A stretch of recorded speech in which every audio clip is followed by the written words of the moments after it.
This episode is brought to you by our partnership with Grand Canyon University. You have to own who you are. You have to own your feelings. And when our feelings, situations get the best of us, we're not realizing what we're portraying. Right. Because you're deep in that emotion. Yes. Right. And it's very real. Whatever experience is fueling that. And then what experiences then are we creating for our students who are experiencing us acting out like that?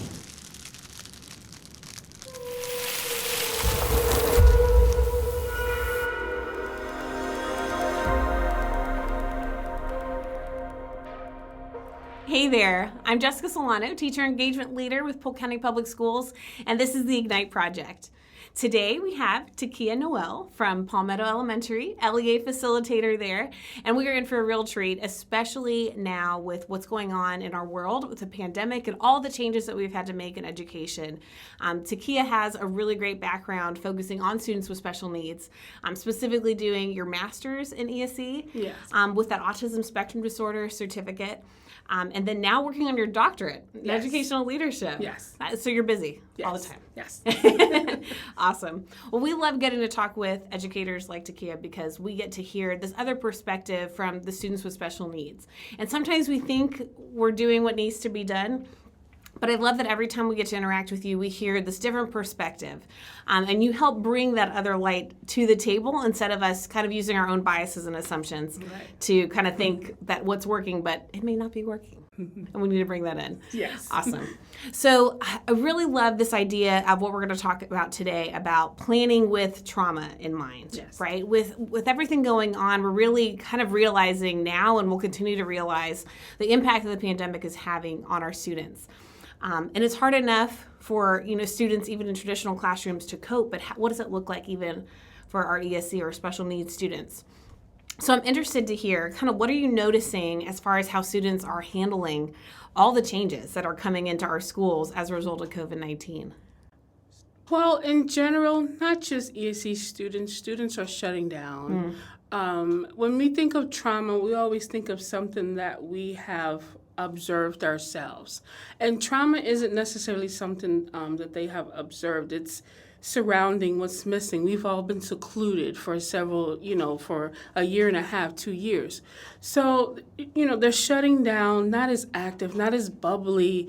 When I do car rider in the morning, and when I see some kids get out in the morning, their faces are so gloom and glum, and I'm always like, good morning, have a good day. I love your sneakers. I love, to get them to spark, to smile. Right. So you have to think that we as adults, we live life, we have a house to pay for, bills, our husbands, our children. Right. But children have trauma too. Children have thoughts and feelings too. Right. And we forget that. We think sometimes like they're so resilient. I mean, they just keep they're on just rolling. a kid, yeah. But they're feeling it, maybe even in a different way. Yes, and they're listening and seeing. Right. Yes. Well, and that kind of goes into like relationships too, right? Like, so how do you see even those relationships getting impacted, maybe even based on what they're hearing? A lot of separation anxiety, or clinging or over-clinging or overarching into something that they're fixated even more than usual. I see a lot of those pop toys. Some teachers are, so it's like they have to have something tangible. It's like that almost separation anxiety, but backwards a little bit. Like they have to have something that's safety net, that's security to hold on to. Right. And you think it's because like everything has changed and I know that this is here? Yes. And to have to feel calm. Children who may have never had anxiety are experiencing those, anxiety. Right. Or what could be stereotypical of anxiety, or, they're uneven, they're off a little bit, as some people would say. Right. So they're needing something to hold on to, whether it's that teacher. So teachers need to understand that when we think about our classroom in the beginning, they always say, make it a warm environment, make it friendly. Right. So you have to also think they're coming with problems. They're like little adults.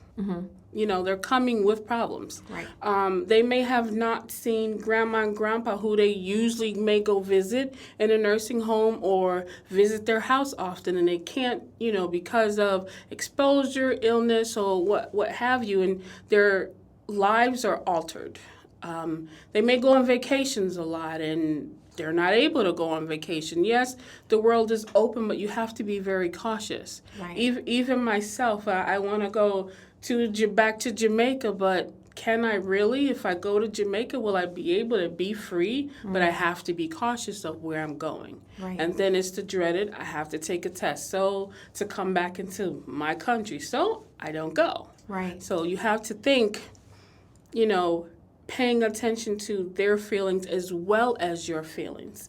We are humans, we are adults, we're fostering the beautiful minds of children, so we have to take in consideration our feelings. Right. And not being reactive, or how we're being reactive, how we're talking, our nonverbal and verbal behavior. So I took a class a couple years ago, but before I took a class, conscious discipline. Yeah. And whether you take the class or read the book, it really gives you an understanding of how the brain works and how you as yourself, whatever it is that you believe in, a higher power, or what you have faith in, keep drawing on to that to help you. Right. And to maintain your peace. Because if you having a child coming with trauma, you have trauma, explosion. Right. So you have that deep breath going, whatever it is, your zones of regulation. And in ESE, we do a lot of zones of regulation, identifying your feelings. When I'm in LEA now, but when I was in the classroom, I always kept my theme as superheroes. Yeah. Because kids can relate to superheroes. If they're having difficulty with something, there's one girl, she loved Superwoman. What does Superwoman do? She has that tassel. Yeah. What can help you focus that day? I'm Superwoman that day. Right. I had capes in my room or different things that we all have an alter ego, or someone that's a little, when I'm out going around these friends or that friend. So something that you can hone into. Right. And now as an LEA, my office is zen. I keep the lights down because I'm not in my classroom and my students knew I love Superwoman too. So I could, I could still relate to, but just when I have ESE teachers come in my office, general education admin come in my office, and what's this? I am always melatonin. Right. I can't take their energy and put it off of me. Because when you have that high energy, again, whether if it's children or adults, that explosion. Right. So also in the classroom, not just conscious discipline, thinking of the mind and how it works, and thinking of trauma and how to react or not react to maintain my calm. So a lot of times you may not notice my deep breath, I'm counting to myself. I'm keeping my composure. Right. And so all the different tools that we have, like Go Noodle. Go Noodle, it's free.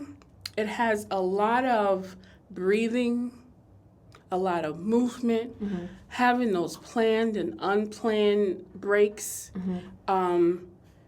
Children are sitting and listening all day. Yeah. They need a break. Yeah. We need a break. We all need breaks. That gave me a break. Right. And so I would do it with them. It's giving me a break. We all need breaks. Yeah. Recess. I played with my kids. I talked with them. I was out there running around, red light, green light, jumping rope. They need to see you human. Yeah. Because believe it or not, some kids really think we live at school. When you see them at the grocery store, like, you eat? Yes. Yeah.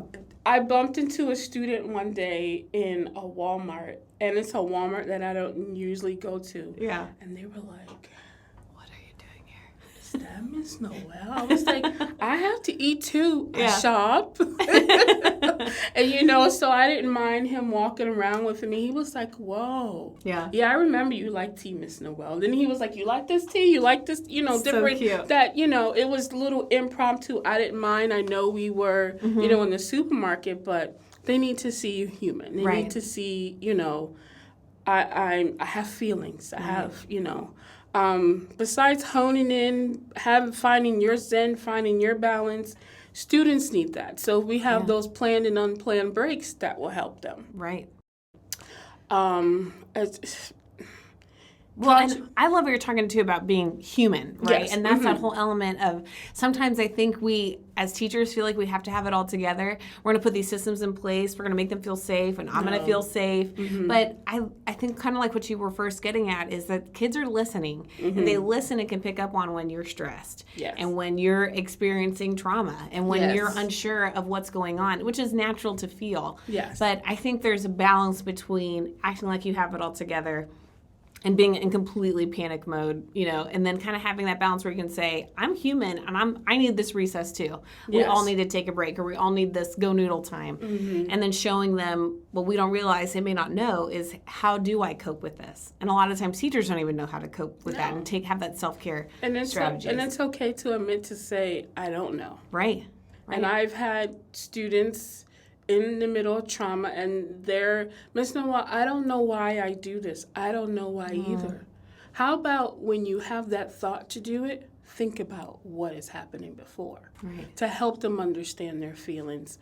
Relating to their zones of regulation. And at times, for a few minutes in the morning, I would talk about feelings. And, not that you have to talk about your whole day, your whole family, but just understanding what feelings are and how we can deal with our feelings and what we can do. And that's where, I have this little chart here with some. It's, when I'm good, what I could do, because you want to support those good days. Right. When I'm, kind of lethargic, I'm tired, what can I do, and that's why it's also very good to have, alternative seating. Yeah. I know when we're teaching, we want to make sure that they're practiced. Okay, well, today we're just going to do the odd questions, or today we're going to do the even questions. Let them partake in it, and that humanness in you. We're a little village, a family. Right. And so there's a student who not every morning now, he's had some difficulty coming to class, and I'm new where I am, and so I hear this, well, that's just the way that she is. That's just the way that he is. I refuse to accept that because I feel you have to own who you are. You have to own your feelings. And if more than two people, I feel, comes to you and say, Miss Nowell, this is how you react, I need to do a self-check to make sure that I'm not reacting or I'm calm to help. And so by one day I was assisting, and the teacher actually came out and yelled at me. Oh, really? Because it was myself and another person assisting the student. Sure. The other person propped open the door and kept it unlocked because we wanted the child to go in freely when he or she felt comfortable. Right. So the door is propped open. Close my door. I need it closed. How do you think they can learn? Right. We're trying to assist him in going in. Right. And she's just hovering on while the other students are there. Right. And I just kept saying, go back and teach your class, please. Right. Can you go? So I stepped in to redirect and start talking to the kids. Right. And that redirected her away from fussing at me to back to her class. Right. So sometimes when our feelings, situations get the best of us, we're not realizing what we're portraying. Right. Because you're deep in that emotion. Yes. Right. And it's very real. Whatever experience is fueling that. We kind of covered this when you were leading from the classroom with us, right? Like that we have these experiences which then impact our opinions and our perceptions, which continue to feed into more experiences that are like that. Oh, It's yes. not just feeding into like, I can't just argue with you as a person, and I understand that you have certain feelings, but they, for whatever reason, they're rooted in some real experience. Yes. And validating that. Not necessarily excusing behavior, but understanding that it's coming from that. And then what experiences then are we creating for our students who are experiencing us acting out like that? So me and myself, honing in onto conscious discipline. Yeah. I had this up a lot. I love it. Teaching students who they are. I am whoever they identify with that day. I'm calm. I can calm myself down. Yeah. These are how I can calm myself. Right. I identify. I feel angry. I feel mad. And it is okay to have your feelings. Right. And this is how I choose to deal with my feelings or the choices I make that can be a positive or a negative consequence. Right. And this is how I'm going to solve it. Right. And so I used to teach this even in early intervention. Yeah. So That's awesome. they learn it, but then that helps them continue that balance as an adult. Right. Because they're taking ownership. I feel like when I Yes. say I, it's not, well, the bus driver did this, or this guy, in my neighborhood did this, or my mom did this. I feel this. I chose this. I am this. And that's something we could all use a little bit more of. Yes. Say a responsibility. I love it. So something simple is I am beautiful. I know how to calm myself with breathing. I feel awesome today. I choose to make good choices, and I solve my problems either on my own or by drawing. Yeah. I love that. It gives you like an action plan. Sometimes I think we forget you don't know what you don't know. And sometimes when we have kids that are having these very major expressive behaviors, and whether teachers are talking to me about like, oh, we need them taken out of our class and this, and I completely understand the disruption, but what are we replacing it with? Yes. It's just going to continue being the same way, and this trauma continue to manifest until we give them some type of plan like that. And I also teach breathing techniques from conscious discipline. Oh, nice. And these are like a water faucet. It has to do with your arms, your star, you're stopping, taking a deep breath and relax. Nice. And a pretzel also has to do with your arms because with students with autism, what they used to do, I don't know if maybe they do it at charter schools, they need that deep pressure. And so when I did early intervention, I had one student who used to, Miss Nowell, I need the bear. It's a bear hug. Oh, wow. Because getting that, and if you ever notice a person or a student with autism, they look for dark, tight places. Okay. It's because they need that deep sensory input to help release. Okay. And so, a balloon. Yeah. Yeah. Just those simple visuals I would keep up around my room Yeah. to help, to remind. It takes initial in, teaching what it is, and it doesn't have to be these. It could be something.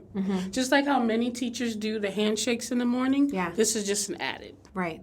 I love that. Yeah. And do you feel like because we don't know what we don't know, if I have a student in my class who's struggling with this and I don't know these techniques, I might put on my own perception of, you should be sitting at your desk ready to go. You got to pull it together. Let's go. And is that kind of like counterproductive, or should it be trying to get students to get to that point where they can regulate themselves? What are your thoughts on that? It depends how long you had the student. It depends if you really truly know the student. Because I have had students who work better standing up. That kind of goes to that alternative seating you're talking about. Yeah. They work better standing up. For anxiety, they need to move. Right.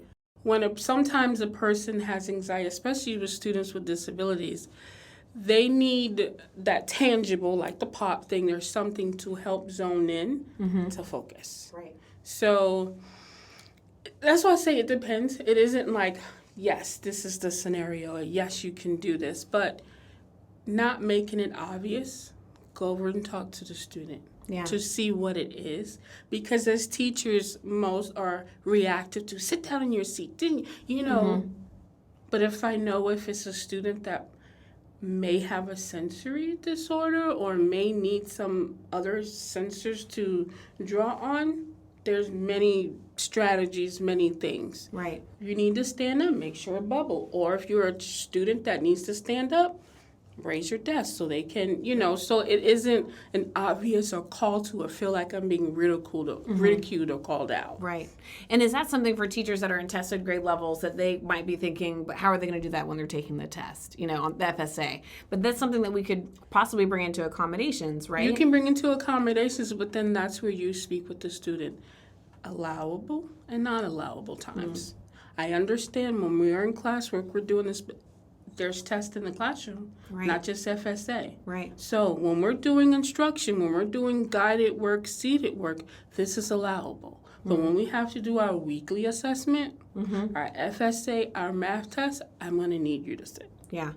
That's awesome. And you're giving them those boundaries. It's not saying you can never do it. Right. Because sometimes I know as a teacher, I've been guilty of that feeling like, oh, he's standing, and then in FSA he can't stand, so I better train him all the time not to stand.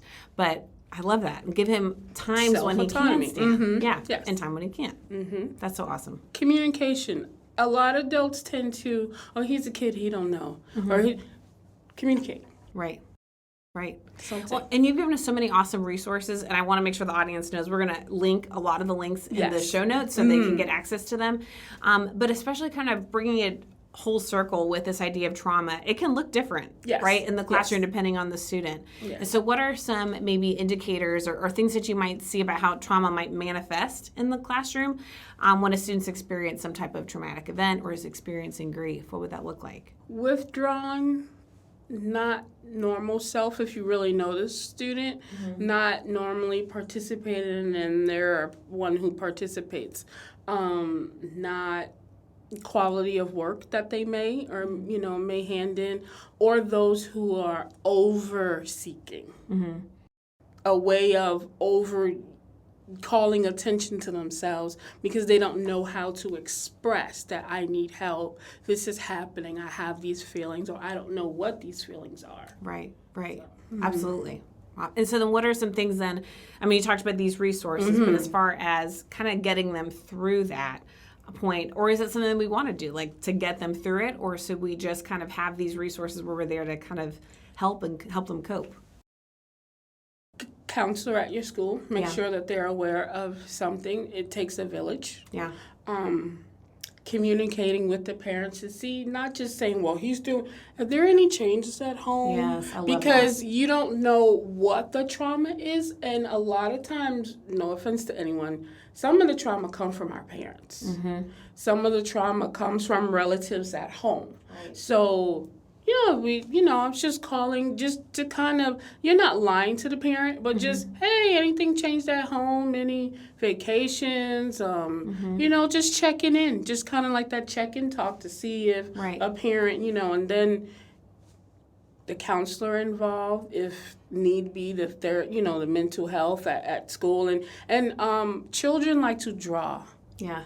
So see if they'll draw it. Yeah. They don't know how to articulate it, but they can draw it.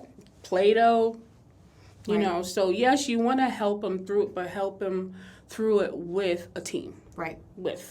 And then depending on the trauma, not to get into child abuse, that's why you don't want to question a child so many because it will change. Sure. And so that's where just, But if you suspect abuse, of course, call. Right. That's work, or you have to do that. But just trying to understand what the behaviors are, because sometimes teachers are going, but you have to make sure you hone in. Right. So yes, we want to help them through, and just in general with everything going on with COVID, with us being home, there's just these simple things you could do in your classroom to help them through it. Right. Well, and I love you talking about bringing in the families, too, as a part of it. And, again, not putting our assumptions or our biases on it, and instead asking questions instead of assuming, oh, something must be going on at home. Yeah. Maybe something happened, but maybe it's not what you're thinking is happening. And then I love sharing these resources. That's one, I think, advantage to the digital world that COVID has brought is that good and bad. It's opened up our classrooms, Yes. right? Just for families to see. Mm-hmm. But what an opportunity for teachers to really take to say, Yes. since when are you going to have parents able to see these types of strategies, or or family members to see how we cope? And it might be something that they need as well, like those zones of regulation and being able to identify where you're at. All those pieces. So I think educating families and being a team with them. Yes. And I keep hearing in everything you're saying, know your students. You don't know if they're off if you don't really know your students. Yes. And taking that time to engage with them at recess and really get to know them is so critical, and being able to pick up on with it. them, yes. Yeah, exactly. I love Yes. it. Mm-hmm. Well, we always end the show with the same question, and it's because we're the Ignite Project, and we love to hear from people like you that are so passionate and focused in on the work that you're doing. It's impossible for people to be experts in every area, right? Yes. So it's good to hear different educators that are passionate about a particular thing. So we want to ignite that in other people. Yes. So if you could pick one area in education to spark change, what would that be? And it would be, I want to ignite what? Wow. How can I slim that down? I mean, it's only the whole education system. Yes. This might be off the bandwagon, but reignite. I love it. Reignite your love for teaching. Remember the why. Absolutely. How do you do that? I have a jar that started at when I was in early intervention. PTA did it for us. Okay. And every year, teacher appreciation or throughout the year, parents would put notes in there. Nice. So over the years, I would put the notes from the students and the parents. And when I'm having that downtime, I'm so tired, I pull it out and it remembers my why. Yeah. It helps me hone back in. Yeah. Kind of like we've talked about in the previous episodes with social media. Sometimes it's like one or two really loud negative voices that can really dig in and you can get you. But sometimes you forget you have a jar full of students and families who have said, you have changed my life. You're making an impact. Please keep going. Yes. That's so important to kind of ground yourself in what really matters, Yes. whose opinion really matters. And we Yes. talk about Brene Brown a lot, but she talks about the man in the arena, about, if they're not in the arena getting their face all dirty and everything, their opinion shouldn't matter. Yes. I love it. Awesome. Well, I appreciate you being on here, Ms. Nowell. Thank you for having me. It was such a treat and such perfect timing for this topic, for sure. Awesome. And so we will link to the resources in the show notes. Please make sure you check those out, and we'll see you next time. Are you fired up? You can continue to fuel the fire by connecting with us here in Teacher Engagement.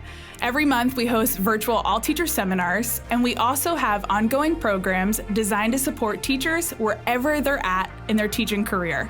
Whether you're a new teacher or a teacher leader, there is a way to get plugged in. Follow us on social media at TeachEngagePCPS to see all that we have going on. Let's keep that spark alive and join forces with others who have chosen to stay ignited. Thanks for joining us. You can subscribe to the Ignite Project on Apple Podcasts, Google Podcasts, or Spotify, or watch online at the Polk County Public Schools YouTube channel. To learn more about the Ignite Project and other Polk County Public Schools podcasts, go to polkschoolsfl.com/podcasts.